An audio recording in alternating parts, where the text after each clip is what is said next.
करे कुर्बानी आतम। प्रणाम सुंदर साथ जी। बोलो श्री प्राणनाथ प्यारे की जय। बोलो श्री सदगुरु महाराज की जय। बोलो श्री राम रतन महाराज। प्रणाम जी। श्री प्राणनाथ प्यारे की जय। श्री सदगुरु महाराज की जय। श्री राम रतन महाराज की जय। श्री दादा गुरु महाराज की जय। प्रणाम सुंदर साथ जी। आप सबके श्री चरणों में कोटान कोट प्रणाम जी। Page number 220। ब्याह देखकर चक्कर खा गई, क्या संबंध और क्या ब्याह, जिसका काम करेगा खुद वह सबको करते वो निर्वाह। सुंदर साथ जी महाराज जी की पत्नी जूड़ में आई और एकांत में महाराज जी से बात कर रही हैं।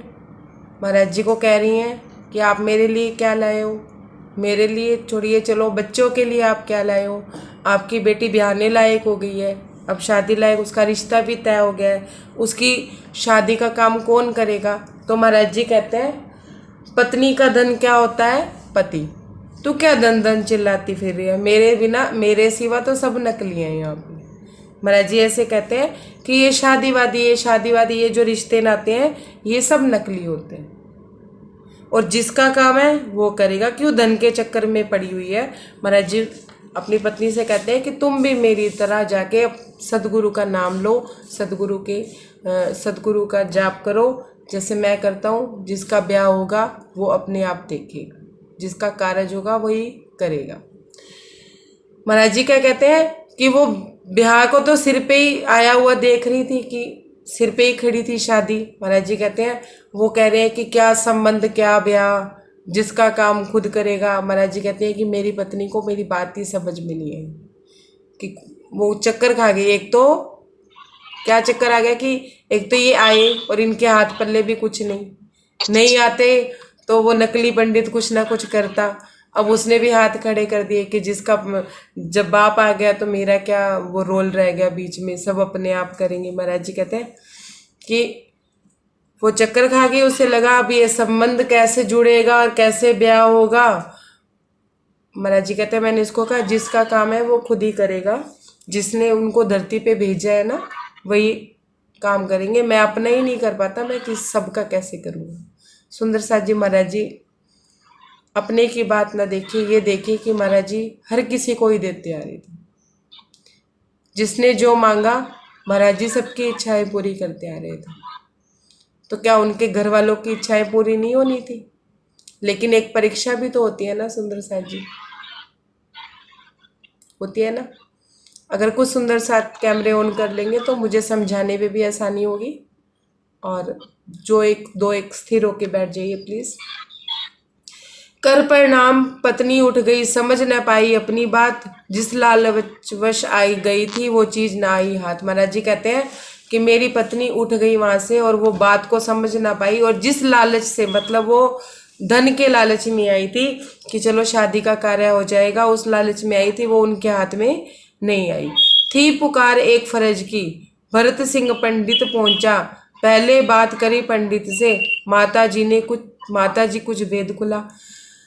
फर्ज था सुंदर साथ जी, किसका, गांव वालों का भी फर्ज था, उनके परिवार वालों का भी फर्ज था। तो पंडित जी कौन थे? भरत सिंह जी पंडित जी, वो उनके चाचा के ही बेटे थे। उन्होंने आके पंडित जी खड़े थे, उनका वेट कर रहे थे कि जब माता जी मिल के आएंगी तो भेद खुलेगा कि धन है कितना है, किसी हिसाब से व्यवस्था की जाए। तो महाराज जी कहते हैं कि पंडित जी से जाके मिली तो माता जी ने से भेद खुला। कि क्या भेद खुला सुंदर साथ जी? आप कर चुकी बातें उनसे क्या कहते हैं गुरु महाराज, पैसे धेले दिए उन्होंने या कुछ खोलो उनका राज। महाराज जी कहते हैं कि मेरी पत्नी से वो क्या कहते हैं, माता जी आप गुरु महाराज से बात कर चुकी हैं। क्या कह रहा था भरत सिंह उनको? गुरु महाराज कह रहा था सुंदर साथ जी, भाई थे उनके, चाचा के बेटे थे, पर कुछ पहचान शायद हो गई थी उनको। तो क्या कह रहे हैं कि पैसे धेले हैं उनके पास, कोई राज खोलो, कोई राज है तो बताओ, कि कोई राज की बात है कि कहीं से पैसे आने वाले हैं या कुछ व्यवस्था है। सुंदर साथ जी किसी का माइक होना है, कृपया करके चेक कीजिए। झलक उठी अखियां पत्नी की, पल्ले कोई एक नहीं, ज्ञान जो चाहे ले लो जाके, पैसा कोस नहीं। कोई कुछ कहना चाहता है? प्रणाम जी। आवाज गड़गड़ आ जाती है। क्या कहते हैं महाराज जी? महाराज जी की पत्नी क्या कहती है कि पैसे धल्ले उनके पास कुछ भी नहीं है। उन पत्नी की आंखों में आंसू आ गए। क्यों? क्योंकि लालच के धन में गई थी, और धन के लालच में गई थी, सॉरी, और बेटी की शादी के लिए गई थी। जब उनको लगा कि उनके पल्ले कौड़ी नहीं है तो उनकी आंखों में आंसू आ गए। सुंदर साथ जी, हमारी आंखों में कई बार आंसू आए हैं जब हमारी माया के कार्य पूरे नहीं होते तो हम रो पड़ते हैं। कहते हैं कि उनके पल्ले एक भी कौड़ी नहीं है। ज्ञान चाहे जितना मर्जी ले लो, ज्ञान बहुत है उनके पास, लेकिन पैसा 12 कोस नहीं। महाराज जी पे व्यंग्य कस रही है उनकी पत्नी कि ज्ञान ही ज्ञान है बस इनके पास, पैसा धेला कुछ भी नहीं है। क्या फकीर होकर आ बैठे, घर का घर फकीर है अब, जिसके बच्चे फिक्र उसे है, उनका उत्तर यह है अब। महाराज जी की पत्नी क्या कहती है कि फकीर हो के आके बैठे हैं, अब घर का घर ही फकीर है। जब घर का मालिक ही फकीर है सुंदर साथ जी, तो वो कहती है कि बच्चे भी फकीर और मैं भी फकीर। बहुत गहरा भेद है इसमें भी। जिसके बच्चे उससे फिक्र है, उसका उत्तर है ये। अब क्या कहते हैं महाराज जी? कहते हैं, माता जी कहती हैं कि उन्होंने क्या जवाब दिया कि जिसके बच्चे हैं ना वो फिक्र करेगा, मेरे तो बच्चे ही नहीं है। सुंदर साथ जी, बच्चे किसके हैं? राजी देते हैं ना, देने वाले तो राजी हैं, फिक्र भी उन्हीं की होती है। लेकिन हम क्या कहते हैं? हमारे बच्चे हैं। अब उनकी पत्नी को क्या लग रहा है कि बच्चे तो महाराज जी के ही हैं, लेकिन महाराज जी क्या कह रहे हैं? बच्चे तो राज जी के हैं, वही फिक्र करेंगे। हम करते हैं ऐसा? हाय मेरे बच्चे को ये ना हो जाए, हाय मेरे बच्चे को वो ना हो जाए, है ना? हम मूड कहते हैं मूर्ख को। कड़वी दवाई है कि हम मूड हैं। हम महाराज जी की पत्नी की तरह सोच रहे हैं कि, और महाराज जी राजी की तरह सोच रहे हैं कि जिसके बच्चे हैं वही फिक्र करेगा, मेरी कोई फिक्र नहीं। जिस उनका कारज और करेगा भाई भैया मत पूछो ये बात, दोनों जाएंगे अपने ही, जिन्हें उखाड़ो मरना लाज। ध्यान से सुनिएगा, संकेतिक रूप में बताऊंगी। क्या कह रहे हैं कि क्या कह रहे हैं वो कि जिसका कारज है वही करेगा, भैया पूछो मत बात। अब पूछो ना उनकी कोई बात, भैया हुए ना उनके, देवर हुए तो भैया बोल रही है। क्या कह रही है कि पूछो ना उनकी बात, दोनों ही जांगे अपनी है। दोनों ही जांगे मतलब महाराज जी भी अपने हैं, बच्चे भी अपने हैं। पत्नी कह रही है ये बात कि महाराज जी भी अपने हैं और बच्चे भी अपने हैं। ठीक है? जिनको उखाड़ो मारो लाज, जोन सी जांग मैं उखाड़ूंगी तो लाज तो मुझे ही मारेगी। अगर मैं उनकी बुराई करूंगी तो भी लाज मुझे ही है, और बच्चों का नहीं करूंगी तो भी लाज मुझे ही है। ले लिया ना ठेका अपने सिर पे, है? हमने भी लिया होता है ना ठेका अपने सिर पे। मेरे ही बच्चे हैं, मेरा ही पति है, मेरा ही परिवार है, मेरी घर गृहस्थी है, मेरी किचन है? मैंने ही चलानी है। ले ली ना अपने सिर पे। क्या है? Tension, depression. और महाराज जी जिसका काज वही करेगा, क्या टेंशन। ठीक है? सुन करके पत्नी से इतनी चोट लगी मजबूरी की, कारज उधर सर चढ़ा पड़ा, सॉरी, कारज उधर चढ़ा बैठा सर पर, उनसे मिलने की सोची। महाराज जी कहते हैं कि पत्नी के मुख से ये बात सुनी तो चोट तो लगी कि हाँ भाई, पत्नी भी समझ नहीं रही है मुझे, नहीं जान पा रही है कि क्या बात है। चोट तो लगी मजबूरी की कि कारज उधर तो सिर पे चढ़ा पड़ा है। और तो भरत सिंह ने क्या सोचा? महाराज जी से मिलने की सोची।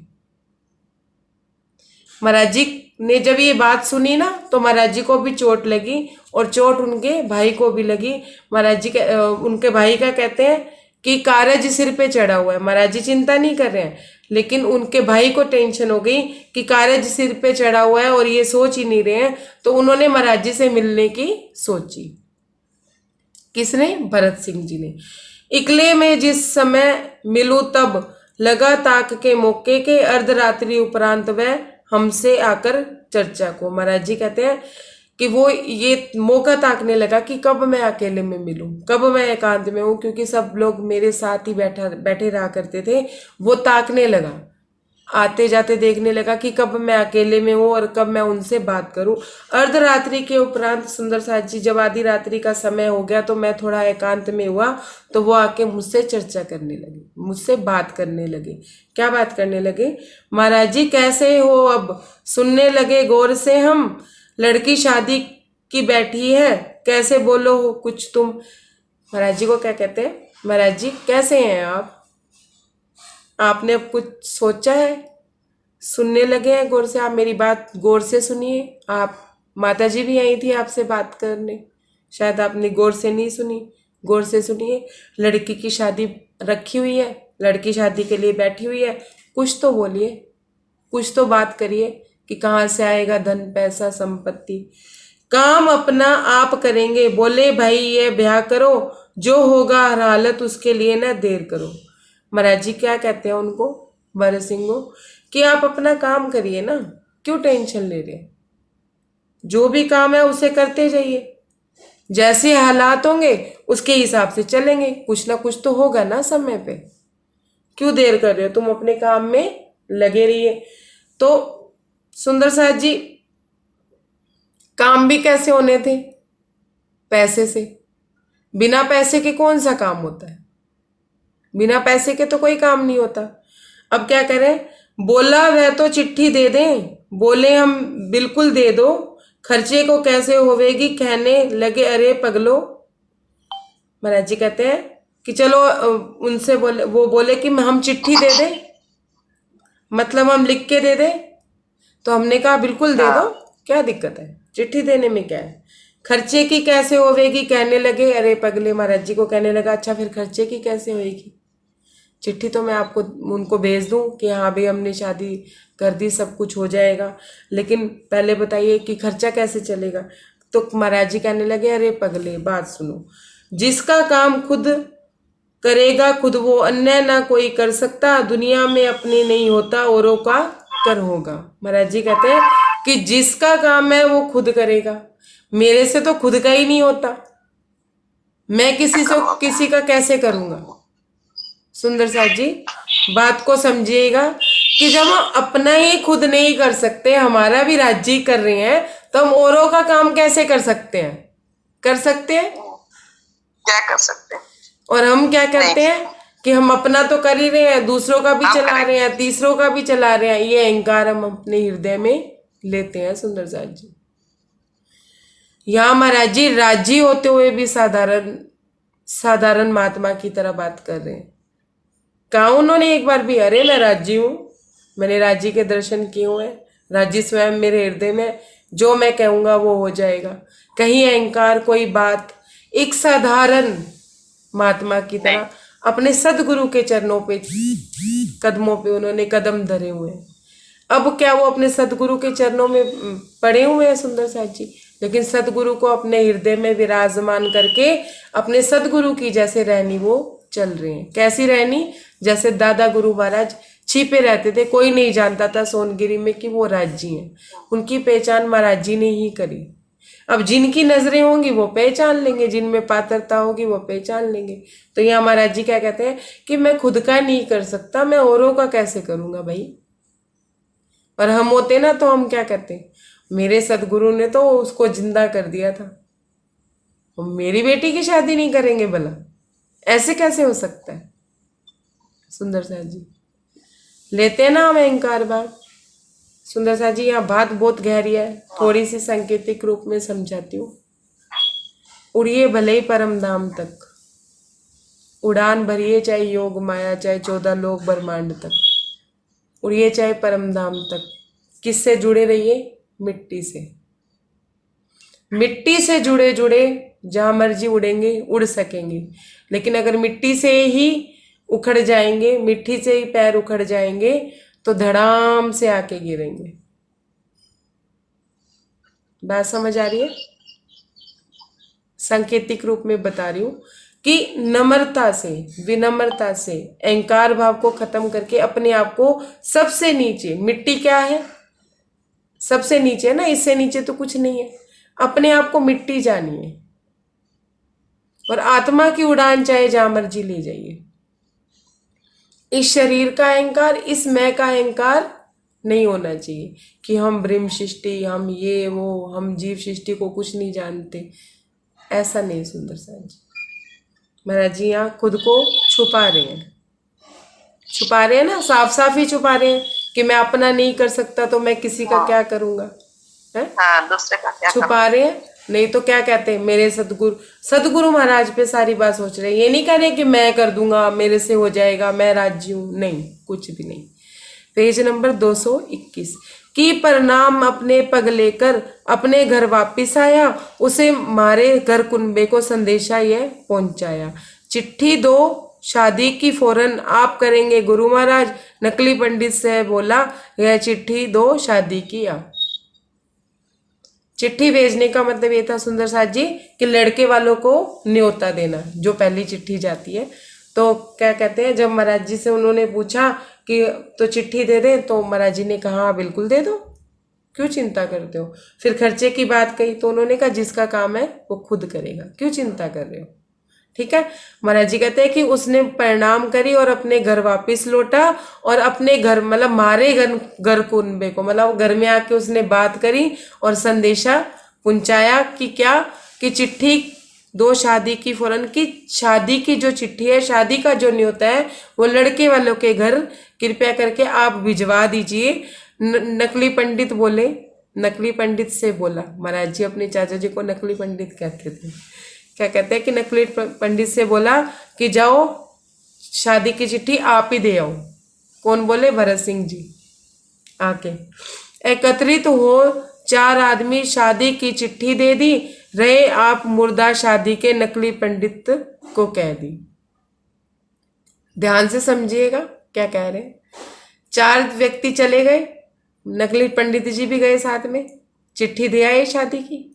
चिट्ठी देने के बाद महाराज जी क्या कह रहे हैं, ध्यान से सुनेगा, रहे आप मुर्दा शादी के नकली पंडित से कह दी। क्या कह दिया कि आप मुर्दा रहिए शादी के लिए। मुर्दा कैसे सुंदर साथ जी, खर्चा नहीं करना चाहते थे वो, है, और वो चाहते नहीं थे कि उनका खर्च हो।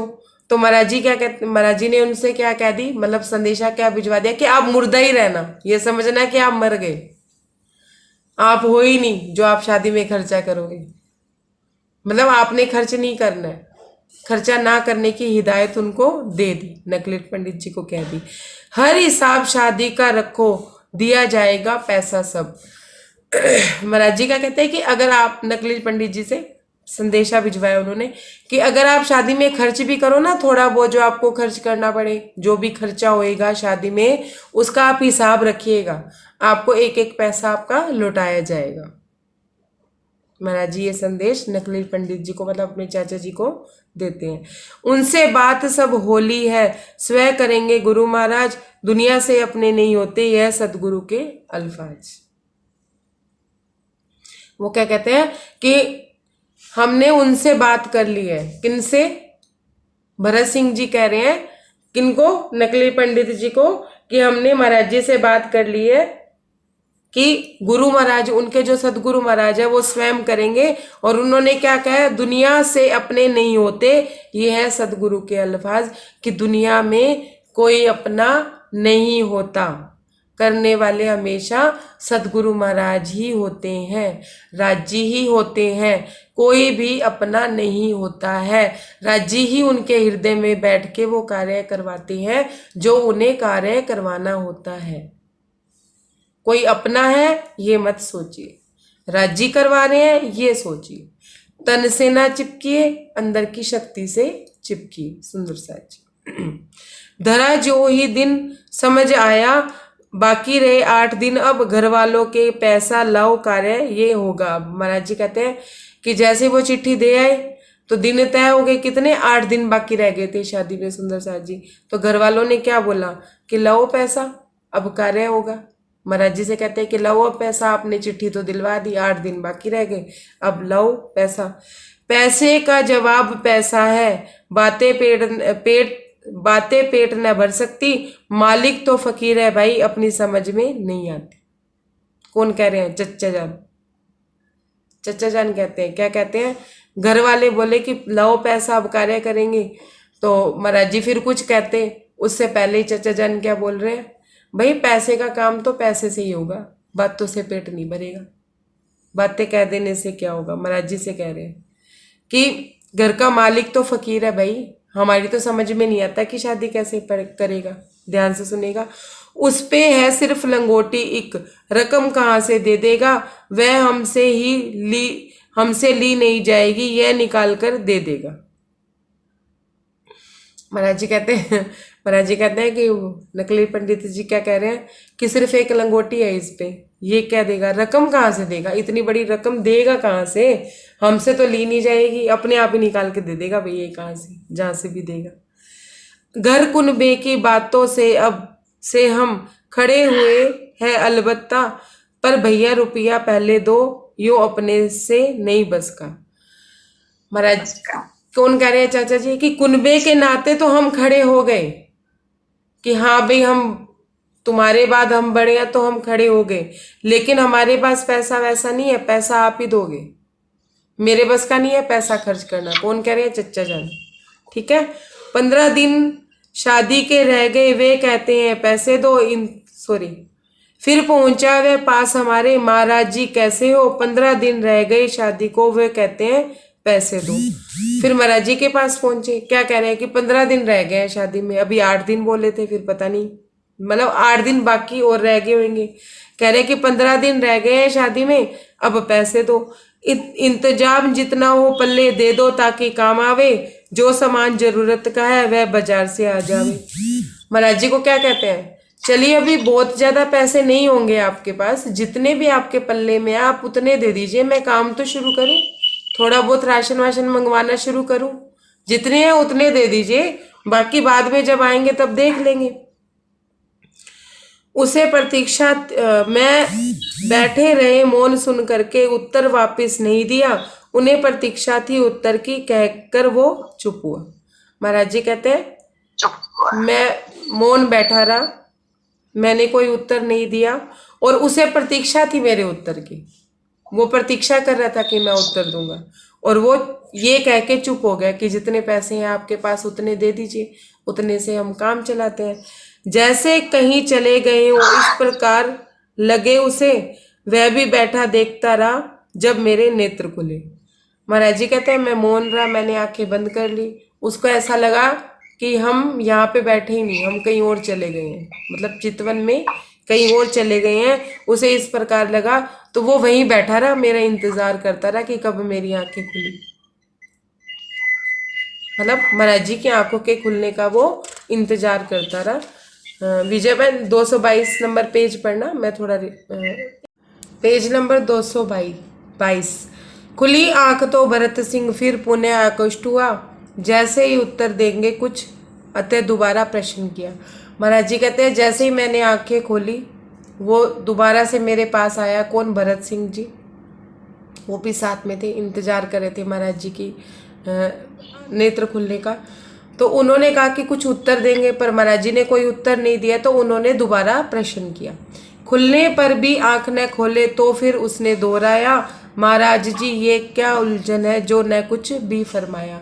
महाराज जी कहते हैं कि मेरी आंख खुल ही नहीं रही थी, तो उनको क्या लगा कि खुलने पे भी आंख नहीं खुल रही है इनकी, तो उन्होंने फिर दोहराया, महाराज जी ये क्या उलझन है, कुछ तो फरमाइए, कुछ तो जवाब दीजिए कि हम आपके सामने एक गुजारिश लेके आए हैं।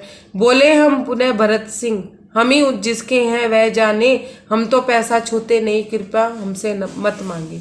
महाराज जी भरत सिंह को क्या कहते हैं कि हम ही हमारे नहीं है, हम तो पैसा छूते भी नहीं है, अब आप तो हमसे पैसा मांगे ही ना, क्योंकि मैं ही जब खुद का नहीं हूँ। सुंदर साथ जी अपना तन तो उन्होंने गवा दिया था ना, कहाँ गवा दिया था? सदगुरु महाराज के चरणों में मृत्यु को प्राप्त हो गए थे, उन्होंने कफन ओढ़ लिया था, अपने सदगुरु के नाम अपना जीवन कर दिया था। तो महाराज जी क्या कहते हैं, जब मैं ही अपना नहीं हूँ तो मैं किससे कहूँ, मैं क्या बात कहूँ, और मैं पैसा तो अपने पास रखता ही नहीं हूँ, मैं छूता ही नहीं हूँ पैसा, तो आप मेरे से मत मांगे। आप करेगा करने वाला, तुम चिंता क्यों करते हो? आंखें वाले हैं वे तो सब देख रहे हैं, विश्वास करो। महाराज जी क्या कहते हैं कि आप करेगा करने वाला, जिसने करना है वो करेगा, तुम चिंता क्यों करते हो? वो भी तो आंख वाला है, उसका भी तो दिख रहा है ना कि लड़की की शादी है और सारा कार्य कारण करना। सुंदर साहब जी, जैसे भरत सिंह जी विचलित हो रहे हैं ना, जैसे उनकी पत्नी विचलित हो रही है, ऐसे हम लोग भी विचलित होते हैं जब कोई भी माया का कार्य करने के लिए हमारे पास धन ना हो। कभी तो कोई परिस्थिति ऐसी हुई होगी। आज तो राजी ने सबको सक्षम कर दिया, लेकिन कभी तो ऐसा हुआ होगा ना कि मन विचलित हुआ होगा पैसों को लेके, धन को लेके, या सगे संबंधी साथ नहीं दे रहे। तो महाराज जी का भी साथ किसी ने नहीं दिया सुंदर साहब जी, और महाराज जी ने भी कभी अहंकार नहीं लिया कि मैं खुद राज्य हूँ। आगे सुनिए बात विश्वास की है। आंखें वाले क्या, वो उनको भी, उनकी भी आंखें, वो सब देख रहा है, उन पे भी विश्वास करो। ऐसे बोल कान जब पहुंचे उनके हृदय दुविधा से, ये तो अन्य आश्रय हैं, इनके पास नहीं पैसे। सुंदर साथ जी, जब ये शब्द उसके भरत सिंह के कानों में पहुंचे ना, तो उनके मन में, हृदय में और ज्यादा दुविधा हो गई, और ज्यादा टेंशन डिप्रेशन हो गया। जब हम किसी से मांगने जाए और वो ये कह दे कि सतगुरु महाराज अपने आप देंगे, तो और एक टेंशन हो जाती है ना। हम क्या कहते हैं, कौन से सदगुरु महाराज, हमें तो दिखते नहीं है। क्यों? क्योंकि वो अदृश्य शक्ति हमें दिखती नहीं है। एक मानव शरीर हमें दिखता है, 5 तत्व का शरीर दिखता है। अमीर आदमी कह देगा ना कि मैं सब कर दूंगा, तो हमें विश्वास हो जाएगा। राजी खुद आके कह देंगे ना हृदय में कि मैं कर दूंगा, तो हमें विश्वास नहीं होगा, उल्टा दुविधा हो जाती है। यही दुविधा है उनकी। क्यों? क्योंकि विश्वास भरत सिंह का कमजोर है, महाराज जी का तो नहीं। महाराज जी कहते हैं कि भरत सिंह के मन में दुविधा होगी कि मैं इनके आश्रय बैठा हूं, ये किसी और के आश्रय बैठे हैं। महाराज जी को भी तो वो गुरु महाराज कह रहे थे कि मैं इनके आश्रय हूं, ये किसी और के आश्रय पे हैं, इनके ही पास पैसे वैसे नहीं है। इधर निकट दिन इंतजाम सब, भली आई मौत सबकी, इनकी तो बातें कोरी हैं, फिक्र पड़ी अब इज्जत की। महाराज जी कहते हैं कि इधर इंतजाम की घड़ियां नजदीक आ गई थी, तो लोगों को क्या पड़ गई, मौत पड़ गई सबको। क्यों? क्योंकि पैसे खर्च करने पड़ते। अब बंदा क्या करे? महाराज जी के लिए कह रहे कि इनकी बातें ही बातें हैं कोरी, पैसे तो ये दे नहीं रहे। अच्छा, अगर पैसे अब खर्च ना करें तो इज्जत खराब होती है। क्यों? क्योंकि कुनबे में सबसे बड़े कौन है? उनके चच्चा जान, तो उनकी भी इज्जत खराब होती है। इधर भरत सिंह की भी इज्जत खराब होती है। क्यों? क्योंकि पैसा धेला तो उनके पल्ले था नहीं, और वो कहते हैं कि मौत पड़ गई सबको, पैसा खर्च करना पड़ेगा, और ना करेंगे तो इज्जत जाएगी। उनके आंसू निकल पड़े झर, महाराज अब बिगड़ी बात, जिनके आप भरोसे बैठे हैं उनसे करो प्रार्थना आप। महाराज जी कहते हैं कि भरत सिंह के आंसू निकल पड़े, और उन्होंने महाराज जी से क्या कहा, महाराज जी अब बात बिगड़ गई है, अब समय बचा ही नहीं है, आप कुछ ना कुछ कीजिए। जिसके भरोसे आप बैठे हैं ना, उनसे प्रार्थना तो कीजिए कम से कम। सुंदर साहब जी, ध्यान से समझिएगा, प्रसंग में ही आपको बातों नहीं बेस समझ आएंगे। महाराज जी को क्या कह रहे हैं वो भरत सिंह जी, कि आप प्रार्थना कीजिए। महाराज किससे? दादा गुरु महाराज से, अपने सदगुरु महाराज। अब देखिए महाराज जी क्या जवाब देते हैं। बातें हैं ये दुनियादारी की, जिस प्रकार ये चलती हैं ये वैसे ही चल सकती हैं, और तरह से ना चल सकती है। भरत सिंह जी महाराज जी को क्या कहते हैं कि दुनिया की बातें हैं, दुनिया पैसे से ही चलती है, बिना पैसे के दुनिया नहीं चलती है। ये तो ऐसे ही चलेगी, और किस तरह से चलेगी? पैसे के बिना, हम कहते हैं ना घर परिवार तो भाई पैसों से ही चलेंगे, ज्ञान से नहीं चलेंगे। क्यों? क्योंकि भरोसा ही नहीं करते है। ज्ञान बांटने से क्या होगा? ज्ञान लेने से क्या होगा? दुनिया तो पैसे से ही चलती है। आप बताइए, देखिए क्या कह रहे हैं भरत सिंह जी। सगे संबंधी सब दिख गए, कोई ना आवेगा काम, तुम्हें ही को करना होगा सब, ये देगा एक ना एक छदाम। महाराज जी को कहते हैं भरत सिंह जी कि सगे संबंधी सब दिख लिए आपने, कोई काम नहीं आने वाला। आप सोचो ना, कोई सगा संबंधी आके काम करेगा? कोई नहीं आएगा, और ना ही कोई एक छटाम देगा। ये काम तुम्हें ही करना होगा, क्योंकि तुम उसके पिता हो। कहो आप अपने सदगुरु से, अब देरी की बात नहीं, तीर गया चुटकी से बाहर, अब अपने हाथ नहीं। महाराज जी को क्या कहते हैं कि आप अपने सदगुरु से बात कीजिए, कहिए आप अपने सदगुरु से कि अब देरी ना करें, तीर छूट जाएगा चुटकी से, मतलब तीर कमान से छूट गया, समय नजदीक में आ गया तो अपने हाथ फिर कुछ रहना भी नहीं, खड़े पैर कहाँ से सब कुछ करेंगे। अगर खड़े पैर पैसा आ भी गया तो एकदम से सब कैसे करेंगे।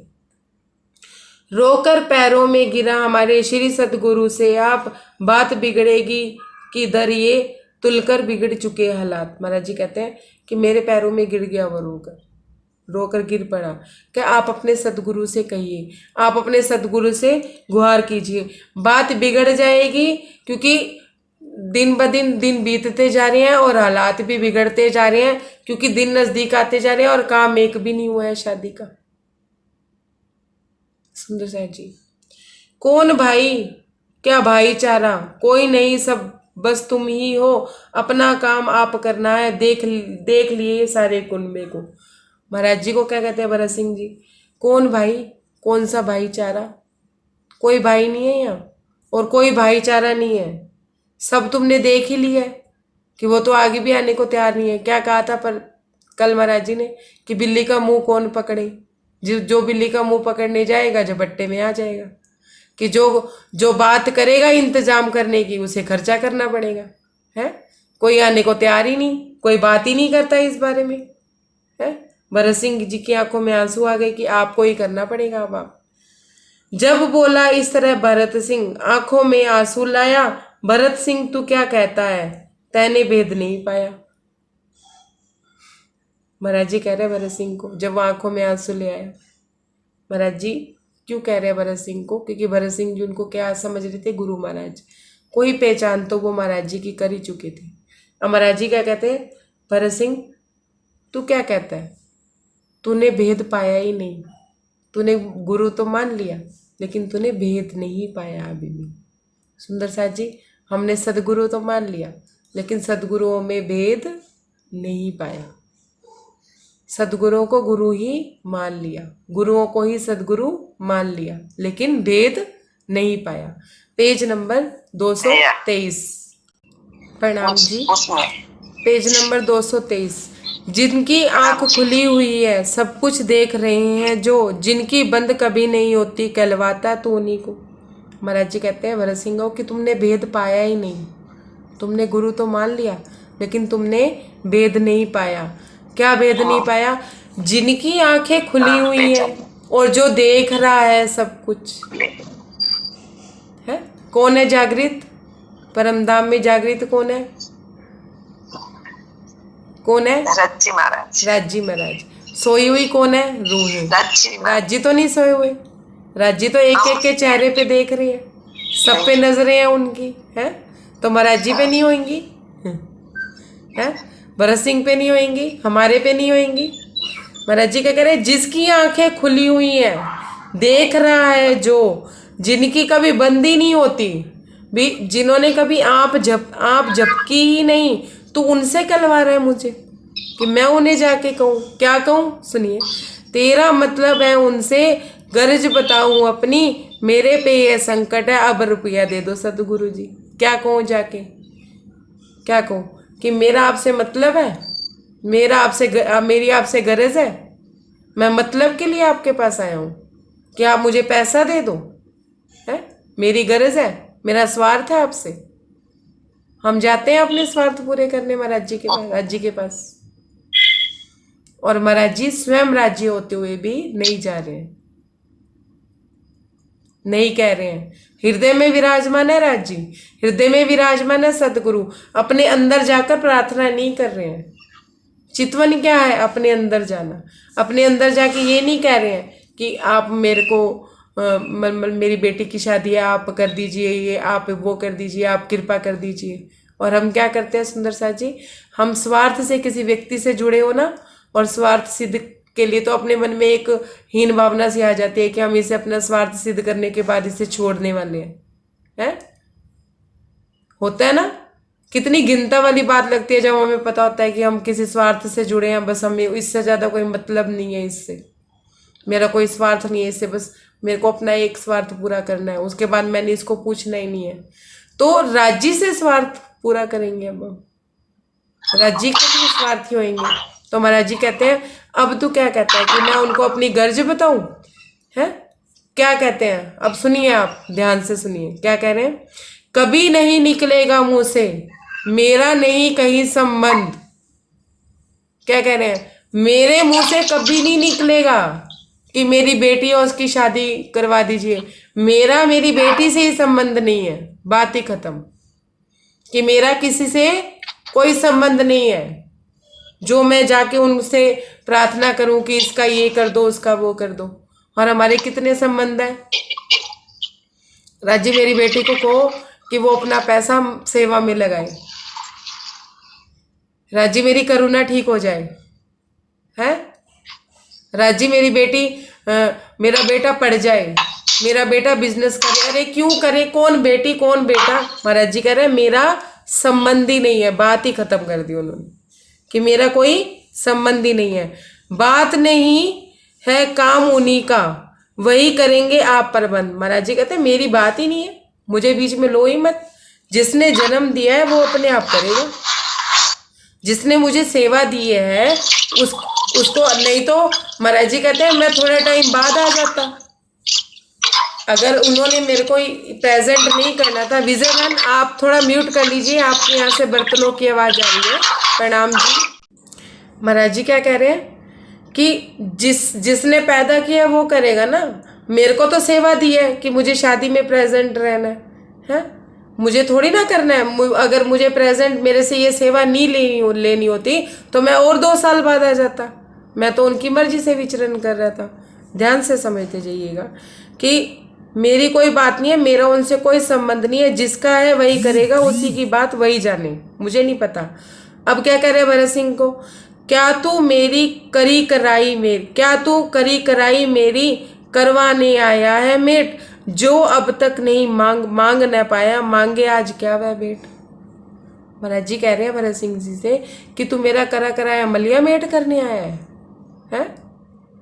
तू मेरा सारा कराया खराब कर रहा है। जब मैं एक लंगोटी में था, मेरी एक लंगोटी तार हो रही थी, तब मैंने नहीं मांगा। कभी मैंने अपने जीवन में 1 रुपया 1 पैसा कोई चीज कोई वस्तु कोई खाना पीना कुछ नहीं मांगा। अब मैं मांगू उनसे? पैसा मांगू, धन मांगू? क्या तू मेरी मलिया मेट करवाने आया और जो मैंने सारी जिंदगी किया उसको भेंट चढ़वाने आया? साफ कह दिया जा हमने किसकी तब कहावे अब, भरत सिंह जिनको आया चक्कर बात फंसी जब ऐसी बेडब।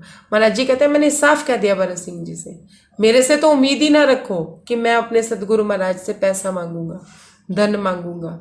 मेरा किसी से कोई संबंध ही नहीं है, मैं हूं ही नहीं, बात ही खत्म। मैं मुर्दार हूं, मैं तो मर गया था वैसे भी इनके लिए। मेरे बिना भी तो इनका जीवन चला, पीछे भी तो चलता आ रहा था, मैं थोड़ी ना कर रहा था आके। महाराज जी तो कर रहे थे, अब भी वही करेंगे। जब भरत सिंह जी ने ये बात सुनी तो महाराज जी कहते हैं कि भरत सिंह को चक्कर आ गया और वो बेढब होके बैठ गए। बैठ गया वह पैर थामकर, नो आंसू आंखों में बहते, हम भी तब तक नहीं उठेंगे जब तक हल नहीं करते। महाराज जी कहते हैं वो भी बेढब होके वहां बैठ गया, निराश होके बैठ गया। और क्या कहता है कि मैं भी यहां से उठूंगा नहीं जब तक आप इस बात का हल नहीं देते। सुंदर साथ जी, भरत सिंह जैसी कंडीशन हमारी है कि हम निराश होके हताश होके माया में बैठ जाते हैं। क्यों? क्योंकि हमने सारा अपने सिर पे ले रखा होता है। हम ये समझते ही नहीं है कि करने वाले सतगुरु महाराज है, करने वाले राजी महाराज है। हमने सारा ठेका अपने पे अपनी मैं को प्रबल कर रखा होता है कि मैंने करना है, मेरी बेटी, मेरा बच्चा, मेरा परिवार, मेरा वो। तो ऐसे ही भरत सिंह जी ने अपने सिर पे ले रखा था, तो वो थक के बैठ गए और वो कहते हैं कि जब तक आप हल नहीं बताओगे मैं तो नहीं उठता यहाँ से। हम बोले क्यों घबराता है जब हम मौजूद हैं यहाँ, घबरावे तो हम घबरावे तू नायक क्यों घबराता वहां। महाराज जी कहते हैं उसकी ऐसी हालत थी कि वो घबराहट के मारे चक्कर खा रहा था। तो महाराज जी कहते हैं कि क्यों घबराता है, घबराने वाली क्या बात है?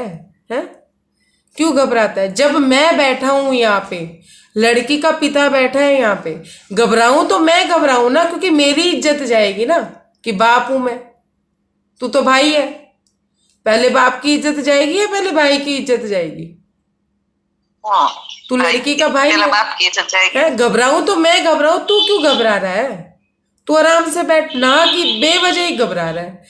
फिकर चाहिए मालिक, सॉरी, फिकर चाहिए मालिक को, औरों का वश नहीं चल पाया, तुम तो भाई तमाशा देखो सदगुरु की कैसी माया। महाराज जी कहते हैं फिकर है उस मालिक को, फिकर मुझे भी नहीं है। औरों का किसी का वश नहीं चल सकता, किसके ऊपर? राज्य के ऊपर। राज्य ने जो करना है वो करना ही है। अब क्या कह रहे हो भरत सिंह को कि तुम तो बस तमाशा देखो। तमाशा कह रहे हैं सुंदर साथ जी अपनी बेटी की शादी को। क्या कह रहे हैं कि तमाशा देखो, और फिर देखो सतगुरु की माया। क्या होगा तमाशा? बारात तो वापिस जाने से रही, बारात आएगी, स्वागत नहीं होगा, कुछ नहीं होगा, तो तू तमाशा देख ना, तू तमाशा समझ के देख। तू खेल समझ के खेल क्यों नहीं देख रहा है? हम भी तो तमाशा ही देख रहे हैं सुंदर साथ जी। मान नहीं रहे हैं वो बात अलग है तो तमाशा ही। हमारे करने से कुछ होता है? हमारे चाहने से कुछ होता है? होता वही है जो राजी करते हैं। पर हम क्यों लेते हैं टेंशन, डिप्रेशन, चिंता?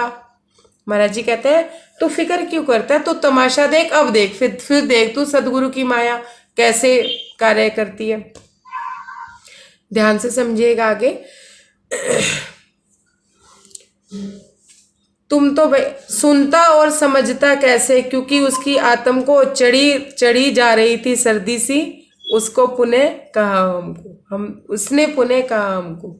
महाराज जी कहते हैं कि मैंने उसको समझाया कि तू नाह की चिंता कर रहा है, तू तो तमाशा देख, फिर सतगुरु की माया देख। महाराज जी कहते हैं वो सुन तो रहा था, पर वो आधी अधूरी बात सुन रहा था, और समझता कैसे? समझ तो सकता ही नहीं था। क्यों? क्योंकि उसकी आत्मा को सर्दी चढ़ी हुई थी। सर्दी, माया की सर्दी, और उसके ऊपर उसने ओढ़ रखे थे कंबल पे कंबल। सुंदर साथ जी, कौन से कंबल? अहंकार के कंबल, मान के कंबल, सम्मान के कंबल है। वो उसने कंबल पे कंबल ओढ़े हुए थे, जिसकी वजह से उसकी आत्म देख ही नहीं पा रही थी। मान सम्मान गुमान की बड़ाई लेना चाहता था वो, कि अपमान हो जाएगा, बेइज्जती हो जाएगी, पैसा नहीं खर्च नहीं होगा, शादी अच्छी नहीं होगी तो ये हो जाएगा। तो उसने हमसे पुनः कहा, उसने हमसे दोबारा कहा। क्या कहा सुनिए। एक बात कृपा से विकारो, उन्हें एक चिट्ठी लिख दो। कहते ठीक है मैं आपकी बात मानता हूँ, लेकिन आप मेरी एक बात स्वीकारिए। क्या कि आप अपने सदगुरु महाराज को चिट्ठी लिख दीजिए। भरत सिंह जी कह रहे हैं महाराज जी को कि आप अपने सदगुरु महाराज को एक चिट्ठी लिख दीजिए। थोड़ा सोचकर स्वयं नहीं हम लिखने के, तू लिखवा जो चाहे खुद की, दस्तक हम उस पे कर देंगे। महाराज जी कहते हैं मैंने थोड़ा सोचा, थोड़ा सोचकर मैं बोला कि मैं तो नहीं लिखूंगा चिट्ठी, मैं तो नहीं लिखूंगा कोई चिट्ठी, कोई पत्र मैं तो नहीं लिखूंगा। क्यों? क्योंकि हृदय में विराजमान है। जब डायरेक्ट ही बात होती है, चिट्ठी खुद लिखेंगे, जैसे जैसे लिखते जाएंगे वैसे वैसे अंदर प्रार्थना करते जाएंगे। हैं? ध्यान से समझते जाइएगा। विजय बहन आप म्यूट कर लीजिए प्लीज। विजय बहन आप म्यूट कीजिए। मतलब कि अपने जो हम बोलते हैं ना सुंदर साथ जी, वो हमारे हृदय में जाता है और हमारे राज्य सुनते हैं। जो हम सोचते हैं वो हमारे हृदय में जाता है, वो राज्य सुनते हैं। तो हमारी इच्छाएं भी हम सोचते भर और बात पूरी हो जाती है। अब सोचिए कि माया की बात हमने सोची भर और वो पूरी हो गई है। जब राजी इतने सतर्क होकर हमारे हृदय में विराजमान है कि हमारी सोची हुई बात पूरी हो रही है, तो हम क्या परम धाम सोचेंगे या राज्य को सोचेंगे तो राज्य नहीं मिलेंगे? मिलेंगे। पर हम सोचते क्या है? माया। महाराज जी कहते मैं नहीं लिखूंगा चिट्ठी, मैं लिखूंगा तो मेरी प्रार्थना हो जाएगी। मैं मेरे राज्य को प्रार्थना करूं कि आप मुझे पैसा दो, मैं स्वार्थ के लिए उनकी लल्लो पच्चो करूं। और हम करते हैं स्वार्थ के लिए। पाठ रखवा दिए, 21 पाठ रखवा दिए, पारायण करवा दिया है, सुबह भोग लगा दिया, घर में शांति हो, विरह के प्रकरण करें, 40 दिन का चलिया करा, राज्य को पाने के लिए नहीं, माया की चीज पाने के लिए। हम करते हैं लल्ला बच्चों। किससे जुड़े हैं सुंदर साथ जी? स्वार्थ से जुड़े हैं। महाराज जी कहते मैं तो नहीं लिखता चिट्ठी। तेरे मन में जो आती है तू लिख दे चिट्ठी। तेरे मन में जो आ रही है ना, जो भी बात तू सदगुरु महाराज से कहना चाहता है, तू चिट्ठी लिख दे, मैं दस्तखत कर दूंगा। क्यों? क्योंकि सब कुछ लिखा हुआ होता है ना, तो नीचे दस्तखत होते हैं। अब जिसमें महाराज जी दस्तखत कर देंगे वो बात तो वैसे ही पूरी हो जाएगी। जिम्मा हो गया ना महाराज जी का। भाई संतों के पास हम क्यों जाते हैं? संतों से, सदगुरुजनों के पास हम क्यों जाते हैं? अपनी इच्छाएं पूर्ति के लिए तो जाते हैं, आत्मा के लिए थोड़ी ना जाते हैं। जाते हैं ना, अगर आत्मा के लिए जाते तो हमारे प्रसंग क्या होते? राज्य और परम धाम। लेकिन हमारे प्रसंग क्या होते हैं सुंदर साथ जी? माया। माया क्या? ये ठीक नहीं हो रहा, वो ठीक नहीं हो रहा। वो क्या कहते हैं? राज्य से प्रार्थना करो, सब हो जाएगा। जब उन्होंने कह दिया सब हो जाएगा, तो फिर मैं इस पे भी एक स्टोरी सुनाती, पॉइंट लिख लीजिएगा, इस पॉइंट पे डिस्कस करेंगे, क्योंकि बहुत गहरा पॉइंट है कि सतगुरु के कहने से क्यों हो जाता है। अब महाराज जी के कहने पर से ही बात हो जाया करती थी। महाराज जी कहते हैं हाँ दस्तखत कर दूंगा मैं, जो तेरे मन में आए तू लिख दे, जो सतगुरु महाराज से जो तू कहना चाहता है तू कह दे और लिख दे। उसने इसे गनीमत समझा, चला गया उठ करके घर को, कलम और कागज ला करके चिट्ठी लिखी सदगुरु को। उसने ये बात गनीमत समझी कि शुक्र है, शुक्रिया अदा किया किसका? महाराज जी का, कि शुक्र है ये माने तो सही चिट्ठी लिखवाने के लिए। कि ये तो जिद भी पढ़ के बैठे थे कि मैं प्रार्थना नहीं करूंगा, मैं नहीं कहूंगा, मैं प्रार्थना भी नहीं करूंगा। महाराज जी इतना कहते हैं। तो महाराज जी कहते हैं कि उसने गली में समझा और फटाफट पे घर पे गया, रात का ही समय था, कलम और कागज ले आया और चिट्ठी लिखने बैठ गया। बड़े सवर कर, बड़े प्रेम से, बड़ा आग्रह था उसमें। महाराज जी कहते हैं बड़े सवर के, बड़े तरीके से उसने पहले आग्रह किया, सतगुरु महाराज को निमंत्रण पत्र दिया शादी में आने का, चर्चा खुलकर ब्याह यज्ञ की व्यक्त करी उसमें। उसके बाद पहले तो निमंत्रण दिया और उसके बाद उन्होंने क्या किया? खर्चे लिखने शुरू कर दिए। ये खर्चा, वो खर्चा, वो खर्चा, वो खर्चा, ये खर्चा, वो करते तो हम भी ऐसे ही हैं सुंदर साहब जी। चितवन में बैठते हैं, वंदो सतगुरु चरण का बोल के, राज्य का आह्वान करके, और जैसे ही लगता है ना कि राज्य आसपास है, ले ये खर्चा, ले वो खर्चा, ले वो खर्चा, ले वो खर्चा, राजी ऐसा नहीं, राजी ऐसा नहीं, राजी ऐसे नहीं, ऐसे कर दो, नहीं राजी वैसे कर दो, नहीं राजी ऐसे हो जाएगा तो ज्यादा अच्छा हो जाएगा। राजी कहते हैं मुझे बोलने का मौका ही नहीं देती है। फिर जब खुद ही तय कर लेती है ना, नहीं ये सब बेटर है, तो राजी कहते हैं तो तथास्तु, राज्य उस कार्य को कर देते हैं। पर उस एवज में सतगुरु हमारा बानिया अपने बदले में सब कुछ दे जाते हैं। राज्य हमारे बानिए, बानिए, मैं बानिए कहती हूँ उनको, कि अपने मेरी एवज में कुछ भी ले ले, बस मुझे मत मांग। तू कह मैं तेरे लिए सब कुछ कर दूं, तू क्या ये ब्रह्मांड में तुझे इतना मान सम्मान दे दूं, तुझे प्रधानमंत्री की उस पे भी, पद पे भी बिठा दूं, तू बोल तो सही, इस जन्म में नहीं अगले जन्म में तुझे प्रधानमंत्री बना दूंगा, तेरी इच्छा पूरी करके जाऊंगा, तू वाउचर ले जितने लेना चाहती है मेरे से, है जितने मर्जी वाउचर ले ले, मैं कर दूंगा पूरी। इस जन्म में नहीं अगला जन्म तेरे को दूंगा और तेरे को ऐसी ऐसी परिस्थितियां दूंगा, पर मुझे मत मांग, मेरे बिना काम चला ले।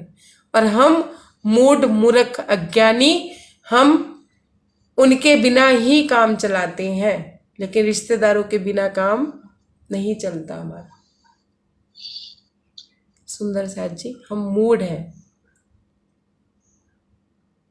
इस पॉइंट को जरूर लिखिएगा, बहुत लंबा डिस्कशन करेंगे कि हम मूढ़ कैसे हैं हम उस सूरज की किरणें, क्या कहते हैं, उस सूरज की किरणें हैं। हमने घर घर जाके प्रकाशित करना है, सूरज अपनी जगह पे है हम उस सूरज की किरणें, लेकिन हम चांद भी नहीं बन पाए उसके। हम चांद की तरह भी उनकी पहचान नहीं कर पाए, सूरज की पहचान तो करेंगे, हम चांद भी नहीं बन पाए। अगर हम चांद होते ना, उनके किरणें तो बहुत होती है ना, इतनी पावरफुल होते हैं कि उनको देखना मुश्किल होता है। अब देख सकते हैं अपने सूरज की किरणों को बहुत ज्यादा देर, लेकिन चांद को देख सकते हैं काफी देर। लेकिन रोशनी चांद में किससे आती है? रोशनी चांद में किससे आती है? सूरज से ही आती है। सूरज से ही प्रकाशित होता है वो, होता है ना?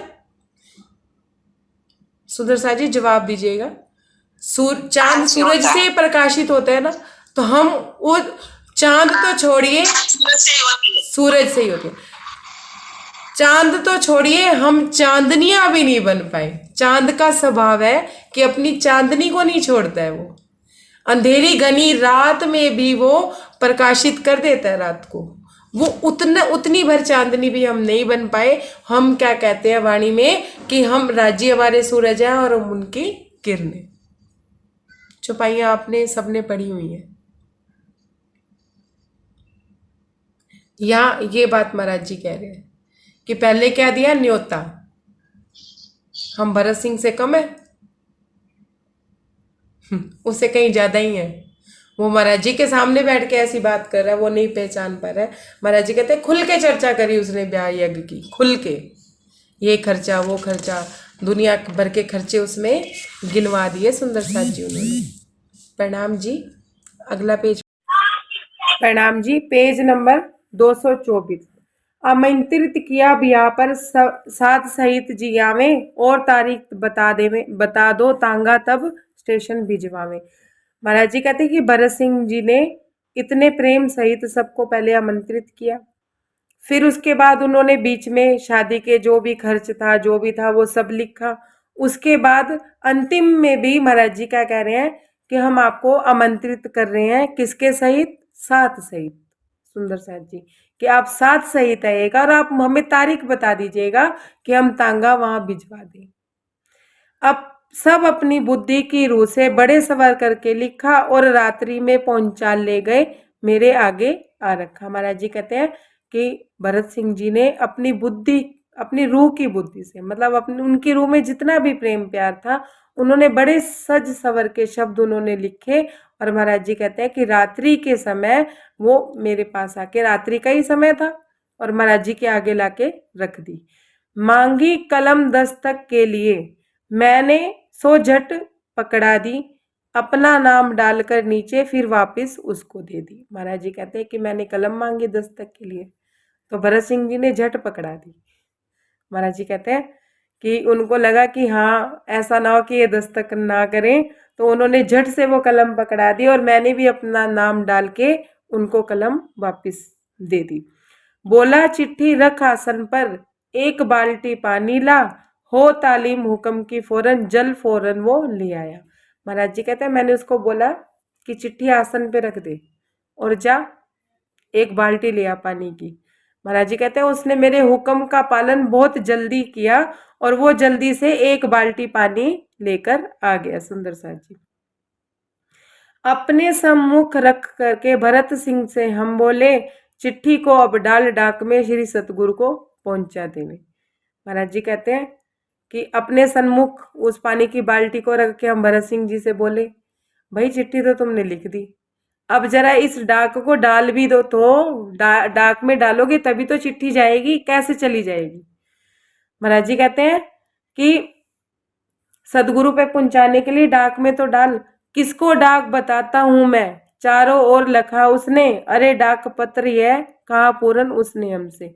महाराज जी कहते हैं कि मैं किसको डाक कह रहा हूं, कौन सा डाक खाना, कौन सा डाक का डब्बा जिसमें डालने के लिए मैं कह रहा हूं। तो महाराज जी कहने लगे कि वो इधर उधर देखने लगा कि कौन सा डाक का डब्बा जिसके अंदर मैं डालूं, उसको समझ में नहीं आई। तो महाराज जी क्या कहते हैं, हमने उसको दोबारा कहा, क्या कहा, जल की ओर हाथ करके बोले उसे समझ आई, तभी बाल्टी में चिट्ठी आंख करके आंख दिखलाकर डलवाई। महाराज जी कहते हैं कि मैंने उसको इशारा किया कि इस बाल्टी में डाल, इस बाल्टी में डाल जिसमें पानी है। महाराज जी कहते हैं कि वो हैरानी से मुझे देखने लगा, तो मैंने आंख दिखा के वो चिट्ठी उस बाल्टी में डलवाई। सुंदर सा जी महाराज जी ने जबरदस्ती वो चिट्ठी उनसे डलवाई आंख दिखाकर। बोले फिर बोले हरफों को धो दे, भरत सिंह जी ने धो डाले, पहुंच गई चिट्ठी जा उन पे परसों तक उत्तर पाले। महाराज जी कहते हैं मैंने भरत सिंह जी से कहा कि दोनों हाथ में ले चिट्ठी और मसल दे और इसके हरफ दो डाल, बस पहुंच गई तेरी चिट्ठी। महाराज जी कहते हैं कि तेरी चिट्ठी सदगुरु महाराज तक पहुंच गई, अब तू इस चिट्ठी का जो उत्तर है परसों तक ये उत्तर भी तुम पा लेना, परसों तक इसका उत्तर भी आ जाएगा। वारी डाक वारी चिट्ठी, कहता हुआ गया बाहर, उसकी समझ नहीं आया कुछ, इसके दिल में रहा फिकर। महाराज जी कहते हैं ऐसे बोलता हुआ वारी डाक वारी चिट्ठी, कैसी डाक कैसी चिट्ठी, समझ नहीं आया क्या हुआ, ऐसा कहता हुआ महाराज जी कहते हैं कि बाहर चला गया और उसकी समझ में कुछ नहीं आया, और उसके दिल में जो चिंता बनी हुई थी ना सुंदर साथ जी, वो वैसी की वैसी ही बनी रही। वो चिंता उसके मन में घर करके बैठी रही, क्योंकि वो भरत सिंह जी कौन है, वो हम सभी ही हैं। राजी भी सामने आके कह देना कि मैं कर दूंगा, हृदय में कह दें तो हमें समझ नहीं आता। अमीर इंसान कह देना कि तुम्हारी बेटी की शादी मैं कर दूंगा, तो हम उसका सहारा ले लेंगे, लेकिन हम राज्य का सहारा नहीं लेते। ठीक है। गुड़ गोबर हुआ दिखा उसको, क्या कह दे उस किसको कह दें, चक्कर में फंस गया भरत सिंह, लोगों को क्या उत्तर दें। महाराज जी कहते हैं कि भरत सिंह को लगा कि ये तो गुड़ गोबर हो गया, उसे कुछ दिखा ही नहीं कि मैंने क्या किया।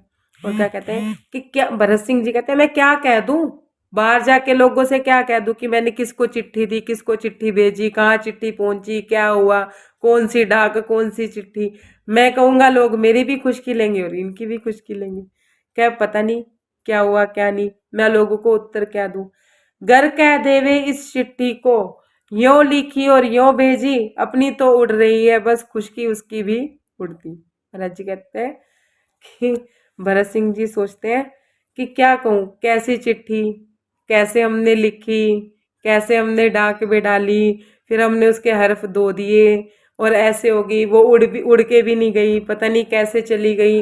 महाराज जी कहते हैं कि भरत सिंह जी कहते हैं मेरा तो लोग मजाक उड़ाएंगे उड़ाएंगे, मुझे तो पागल समझेंगे, साथ में गुरु महाराज को भी पागल ही समझेंगे।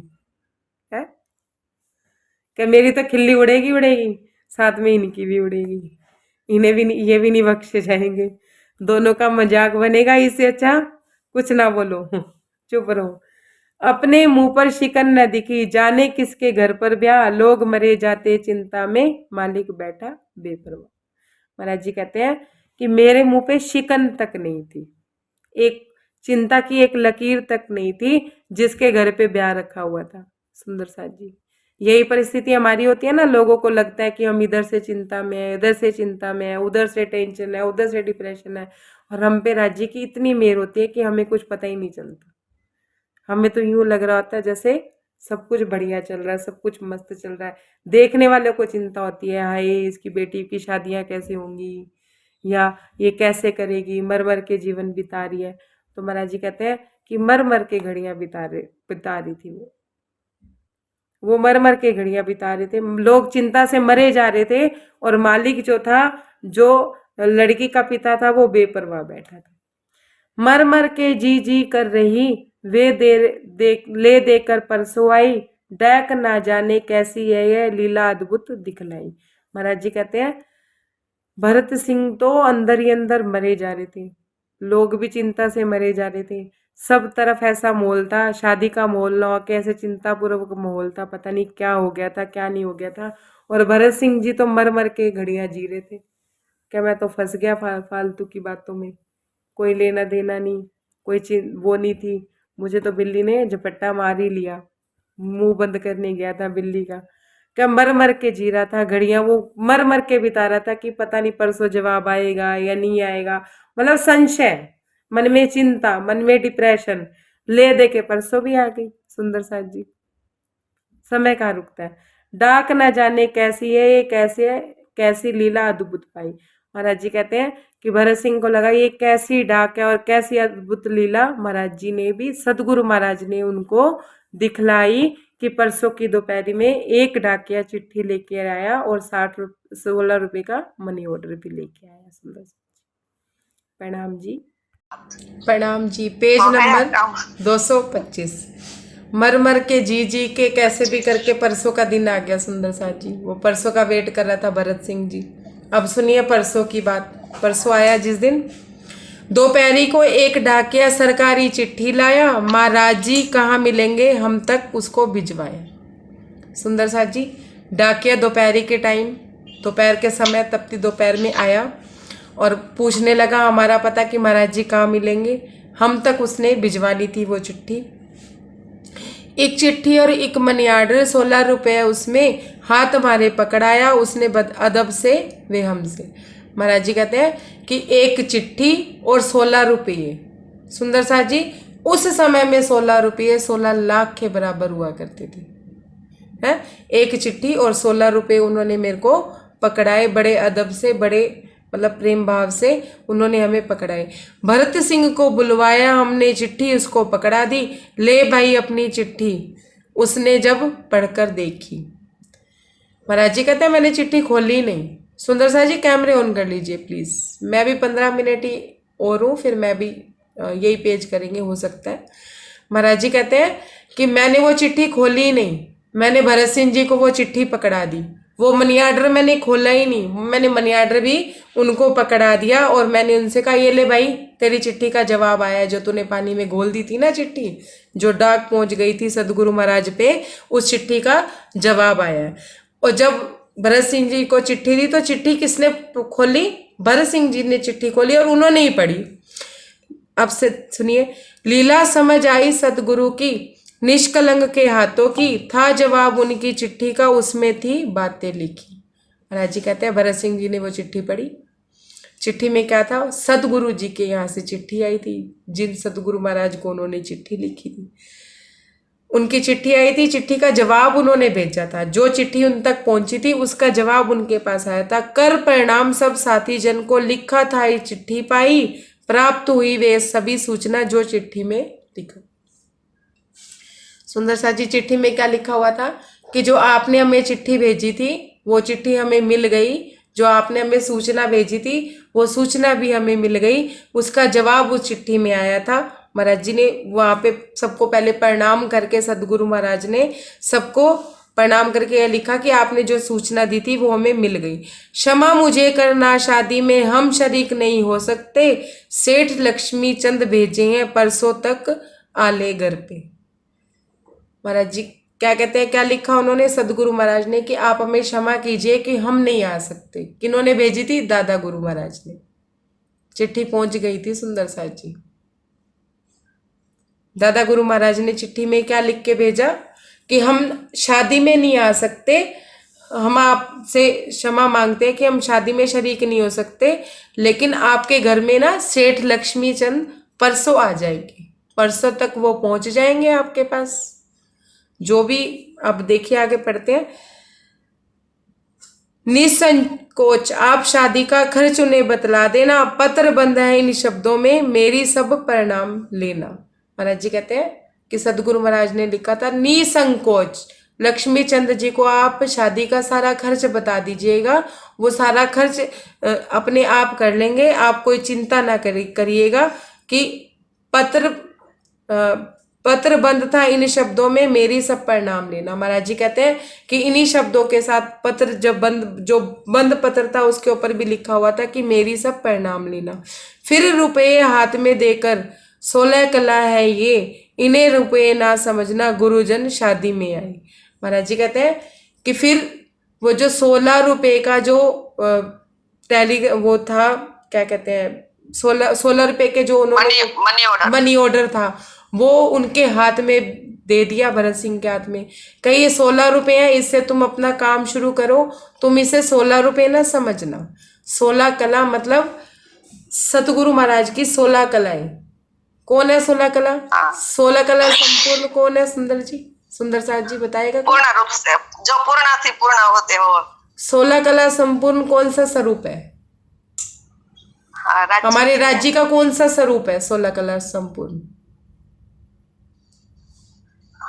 नहीं, कैमरा ऑफ नहीं करेंगे, वाणी सबने पड़ी हुई है। महाराज जी का जोश, राज्य का जोश, आवेश, कृष्ण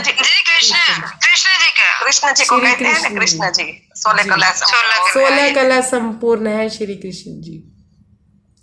क्या अब तुम ये समझो कि वो 16 कला यहाँ पे यहाँ आ गई है, आप चिंता ना करो, सारा काम अपने आप हो जाएगा। इन्हें 16 रुपए मत समझना, ये 16 कला है। इन्हें रुपए मत समझना, गुरुजन शादी में आए, ये समझना कि गुरुजन जो है वो शादी में आए हैं। ये सारी 16 कलाएं यहाँ संपूर्ण है। कारज पूर्ण करेंगे ये निसंकोच, अब करो काम, 16 कला उतराई घर पर, निपटा समझो काम तमाम। महाराज जी क्या कहते हैं तमाम कि निसंकोच होके जाके अपने 16 रुपए से काम करो। ये 16 रुपए नहीं है, 16 कलाएं जब इस धरती पे इस घर में आ गई हैं तो अब कोई काम रुकने वाला भी नहीं है। षष्टांग गिर पड़ा चरण पर, देख भरत सिंह यह तत्काल, गुरु महाराज बड़ी कृपा, भले समय पर लिया संभाल।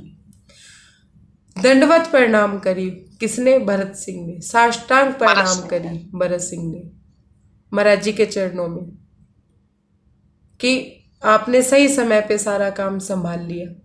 उम्मीद से परे का काम हो गया सुंदर साथ जी।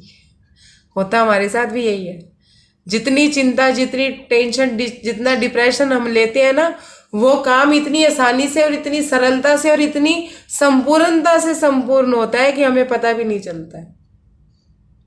होने के बाद हम क्या करते हैं? 100 धन्यवाद देते हैं, राजी आपने कर दिया राजी। और राजी ने तो करना ही था जी, उन्होंने तो करना ही था, परीक्षा हो रही थी आपकी। फिर भी राजी प्रेम से क्या कहते हैं? मत चिंता करा कर, मैं बैठा हूं ना। क्यों नहीं मानती है? मानती है पर जानती है, पर मानती नहीं है। मानती नहीं है। जानते ही रहेंगे। A for apple, B for ball, C for cat, जानते भी रहेंगे। या ऐसे भी बोलेंगे ABCD, A for apple, B for ball ही बोलते रहेंगे, ABCD नहीं बोलेंगे, ABCDEF है। फिर उसके बाद उसके वर्ड्स नहीं बनाएंगे, उसके बाद बड़ी क्लास में नहीं जाएंगे, या सारी जिंदगी A for apple, B for ball ही बोलते रहे हमने पढ़ाइयाँ नहीं करी आगे की। क्या सारी जिंदगी जानती रहेगी? मानेगी नहीं। लेकिन फिर भी सतगुरु महाराज प्रेम प्यार से हमारे सर पे, हमारे राजी हाथ रखते हैं, हमारे हृदय में एक शांत वातावरण होता है। सुंदर साथ जी, माया का काम हो चुका होता है उसके लिए भी होता है, और राज्य की उपस्थिति है, इस चीज का एहसास भी बातूनी मेर भी राज्य हमारे पे करके जाते हैं कि मैं बैठा हूँ, अपने होने का एहसास कराते हैं। और सुंदर साथ जी कितनी बार कराएंगे राज्य ऐसा एहसास? हम कब जानेंगे? जानते हैं पर कब मानेंगे? अब सुनिए क्या कि ठीक है, आपने समय पे काम संभालिया, घुटनों में दम भर गया उसके, पढ़ने लगे पैर आगे, अपने को संदेशा देने चिट्ठी लेकर के भागे। घुटनों में उनके घुटने तो टेंशन और डिप्रेशन और चिंता के मारे टिके पड़े थे, उनके पैर चल ही नहीं रहे थे हैं। अब महाराज जी कह रहे कि उनके पैरों में जान आ गई, जैसे ही माया हाथ में आई है, काम करने के लिए आगे रास्ता दिखा तो पैरों में जान आ गई। महाराज जी कहते हैं भाग पड़े, वो भाग भाग के काम करने लगे। और चिट्ठी किसको दिखा रहे हैं? अपनों को जाके दिखा रहे हैं, जो घर के बाकी थे, जिनको बताते हुए वो शर्म कर रहे थे कि मेरी भी खिल्ली उड़ेगी और इनकी भी खिल्ली उड़ेगी। चिट्ठी दे लेके जा रहे हैं, सबको बता रहे हैं। बढ़ते गए हौसले, सुन सुन उठने लगे पैर सबके, लिखे मुताबिक अगले दिन लक्ष्मी चंद भी आ पहुंचे। मतलब जैसे ही चिट्ठी पहुंची, 16 रुपए का मनी ऑर्डर पहुंचा, सबके पैर ही उठ गए, सब अपने अपने कामों में लग गए। बस एक धनी की कमी थी, धन आया, सब अपने अपने कामों में लग गए, पैसा फेंको तमाशा देखो। सुंदर साथ जी ये है माया, सबके पैर चलने लगे, पैसा आते ही सारे काम होने लगे और सबके हौसले भी बढ़ गए। और वायदे के मुताबिक लक्ष्मी चंद भी अगले दिन आ पहुंचे। लाए गए बहुत लाए सामान साथ में, कलकत्ते की सौगात, श्री सतगुरु के लगे चरण में आन बुझाया अपना मात। लक्ष्मीदास, ये लक्ष्मी चंद जी जानते हैं ना आप, जो अपने को कहाँ मिले थे? कलकत्ता में। और जहाज की टिकटें महाराज जी की करवाई थी उन्होंने, और सारा खर्चा वहां उन्होंने खुला लंगर चला दिया था। वही लक्ष्मी चंद जी थे जो आके सदगुरु के मतलब महाराज जी के उन्होंने चरण छुए और अपना माथा उन्होंने टिका के अपने मिलन की प्यास बुझाई सुंदर साथ जी, क्योंकि वो काफी टाइम बाद लक्ष्मी चंद से उनसे मिले थे। किसको भेजा था सदगुरु महाराज ने? लक्ष्मी चंद जी को। परमात्मा किसी भी रूप में आता है। देखो, पता नहीं मैं इसे महाराज जी की मेहर कहूं या क्या कहूं, प्रसंग मुझे नहीं पता था यहाँ तक चलेगा, लेकिन महाराज जी ने मेरे सामने एक बात करी। कोई बात चल रही थी मेरी उनसे, तो मैं महाराज जी से कोई बात कर रही थी कि महाराज जी आप किन किन रूपों में आ जाते हो सामने, पता ही नहीं चलता, हम उनके रूप में फंस जाते हैं, स्वरूप में फंस जाते हैं। रूप को तो देखते ही नहीं है कि आप अंदर बैठे हो, स्वरूप तो देखते ही नहीं है, आपके अंदर बैठी हुई कोई बात तो नहीं देखते हैं। तो मेरे सामने एक चीज आई, आप लोगों ने भी देखी होगी फेसबुक पे, पता नहीं मैं फोन खोलती हूँ ऐसी चीजें मेरे सामने आती है कि एक किन्नर थे, बधाई मांगने गए थे किसी के घर, और वहां पे 2 लड़कियों की शादी थी। गए तो लड़के वालों के घर थे, तो लड़कियों की शादी भी वहीं पे थी। जब गए तो देखा लड़की के जो पिता थे उनकी अचानक से मृत्यु हो गई थी। क्यों हो गई थी? खर्चे के मारे, कि इतना ज्यादा खर्च था कि वो कर्जे में दब गए थे, तो चिंता डिप्रेशन के मारे वो अपनी बेटियों की शादी नहीं देख पा रही थी, तो उनकी मृत्यु हो गई और लड़कियों की शादियां रुक रही थी। तो किन्नरों ने जाके जो बधाई मांगने गए थे, सारा खर्चा उन्होंने अपने सर पे उठा लिया और उन लड़कियों की शादियां करवाई और उनको अच्छा दहेज भी दिया। तो उसके नीचे लिखा हुआ था कि परमात्मा किसी भी रूप में आ जाता है सहायता करने के लिए। कोई रूप नहीं है उसका, किसी भी रूप में प्रकट होगा, किसी भी जीव के अंदर आएगा, कुछ भी करेगा, लेकिन वो हमारी हेल्प करेगा। पर एक क्या होना चाहिए? विश्वास। अब लक्ष्मी चंद जी को तो महाराज जी ने चिट्ठी नहीं लिखी थी। चिट्ठी कहाँ गई थी? सदगुरु महाराज पे। बन के कौन आए? लक्ष्मी चंद जी। अच्छा, अब महाराज जी तो लक्ष्मी चंद जी के तन के साथ चिपक जाते हैं, चिपके रहते वहीं से कि ये इसने मेरा इतना खर्चा किया और ये किया, अब मुझे तो उससे बना के रखनी पड़ेगी, बना के रखूंगा तो मेरी बेटी की शादी भी करवाएगा। तो हम तो चिपक जाते हैं ना। अगर उसके तन में नहीं आते तो किसी और तन में आते, क्योंकि काम कौन कर रहे थे? राज जी कर रहे थे, लक्ष्मी चंद जी नहीं कर रहे थे। सुंदर साथ जी राज जी काम कर रहे थे, वो लक्ष्मी चंद के रूप में आए, बात एक अलग है। ऐसे ही सुंदर साथ जी हमारे जीवन में भी कोई आएगा, हम उनसे चिपक जाते हैं। इसने मेरा इतना किया तो मुझे इसको करना ही पड़ेगा, इसने मेरा इतना किया तो मुझे इसको करना ही पड़ेगा।